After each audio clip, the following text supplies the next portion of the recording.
When I was looking for a place to live, was really a ad in the Washington Post that said co-op for sale an old world building. And I thought to myself, oh my God, what a nice place that would be. Let me just go see what this old world building is. And it mentioned best addresses, but didn't give the name of the building. And as I was walking up the street to find the address, I got to 2039 and I was like, oh my God. I think almost everybody who buys into the Northumberland does it because he or she said they fell in love with the building. So you have that kind of commitment to the building as an historical structure, as a beautiful structure. Well, the Northumberland is the first apartment house in Washington, D.C., still operating as an apartment house to provide housing to 69 families. And we were the first people in Washington, D.C. for that reason to receive a landmark designation.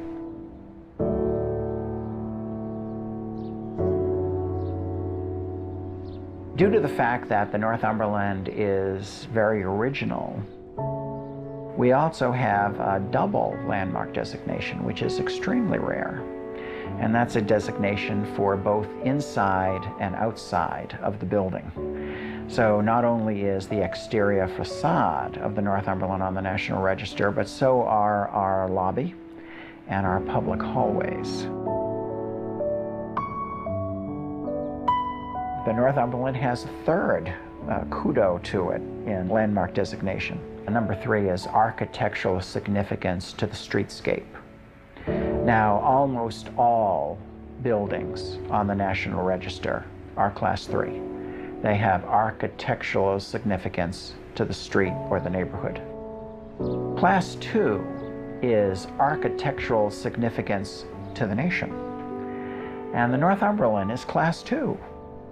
And the reason is that this is the best preserved moment in architectural time for apartment living in the United States. 1910, this building.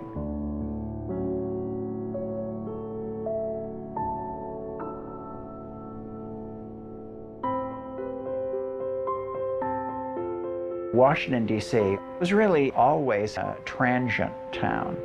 People came in to work for the government, work for their congressman and senator hundreds of years ago, the same way they do now, and then went home again.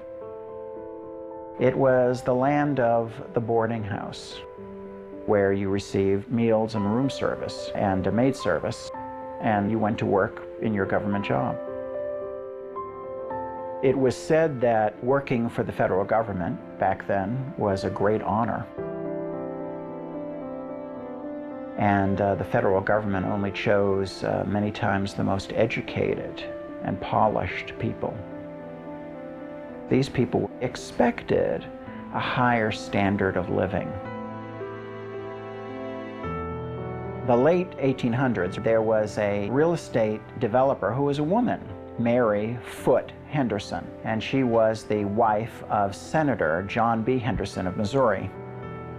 He retired from the Senate, and he and his wife went on a plan of buying land in this neighborhood, known as Meridian Hill, in order to turn it into what they wanted as a diplomatic enclave.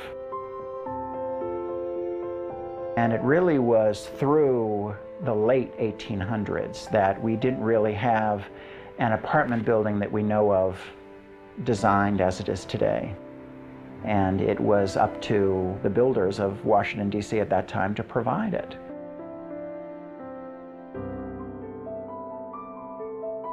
The Northumberland was built by Harry Wardman.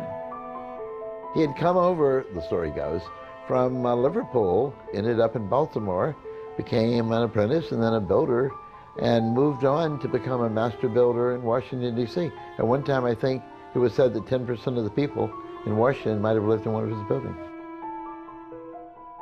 And this was the first apartment house that Harry Wardman built. He came from Northumbria County, England, so he kind of named it after his hometown, called it the Northumberland. The Northumberland was designed by Albert Beers, who was Harry Wardman the developer's personal architect, and he designed a number of buildings for Harry Wardman. When people entered this building in 1910, they completely understood this look of an English country shooting lodge. This rather baronial, masculine interior. You almost expect to see the horses ride up at the front door and the horns to blow for the next hunt or something. There's a monumentality of scale. Obviously, you want to impress. You have the mantles, which are, to give you a sense of scale, against me, who's 6 feet. Then you have the stair. Then you have another mantle. And then you have the columns. And you have the heraldic shield, which is meant to impress as well. That ties into the decorative plasterwork that you see throughout the lobby. So the whole thing is making a statement. It's making a statement that this is a grand lobby in a grand building. So he's essentially going toward English precedents, but taking what's available commercially in America at this point.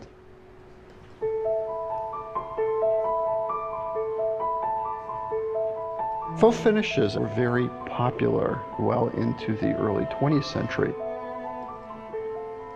Albert Beers, the architect, was imitating Italian sienna marble. He's striving for a classicism, going back, we'll say, to the Renaissance.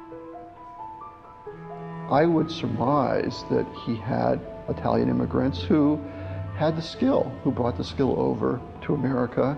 And it's the same sort of immigrant force that he probably used to install other features that we have in the building. Many of these elements would have come to us prefabricated, if you will, just as we do today. For example, the stained glass windows would probably have been made in a studio and then bringing it to the Northumberland and installing it in the lobby. Flooring, certainly would have come in panels. He chose this particular type of tile and this particular type of pattern to have this suggestion, if you will, of classicism. At this particular point, Americans are very concerned about sanitation, and the tile could easily be cleaned. The chandelier's ironwork, and it's appropriate certainly for our heraldic Northumberland interior, I think is suggestive of the Mission period. He's being very eclectic. He's mixing sort of various sort of styles that are available commercially at this particular period of time. And it fits into the fact that the stair has the iron balustrade, and we have our brackets or sconces also in iron. There's this continuity of a theme to make this lobby as we know it today.